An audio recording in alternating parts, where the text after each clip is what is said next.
Charsadda station corona کا رہائشی اور نیو اسلامیہ پبلک ہائی اسکول میں 8ویں جماعت کا طالب علم آفاق احمد اپنے والد سمیت انصاف مانگنے چارسدہ پریس کلب پہنچ گئے۔ پریس کلب میں میڈیا کو اپنا فریاد سناتی ہوئی آفاق احمد نے کہا کہ کلاس مانیٹر چند دنوں سے اسے بلا وجہ تنگ کر رہا ہے۔ اس نے کہا کہ صبح سویرے کلاس مانیٹر نے اس پر قصدن پانی پھینک دیا، جس سے میرے کپڑے، اسکول بیگ، کتابیں اور جوتی گیلے ہو گئے۔ کلاس مانیٹر سے وجہ معلوم کرنے پر اسکول پرنسپل مکرم خان نے بغیر پوچھے مجھے بے دردی سے مارا۔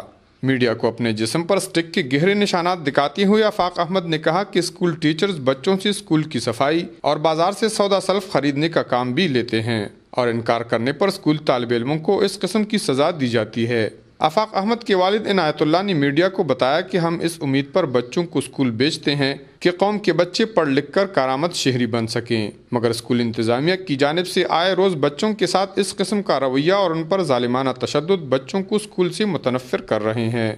انہوں نے وزیر تعلیم خیبر پختونخوا اور اعلیٰ حکام سے پرزور مطالبہ کیا کہ بچوں پر تشدد اور ان سے ذاتی کام لینے پر مذکورہ اسکول کی انتظامیہ کے خلاف سخت قانونی کارروائی کی جائے۔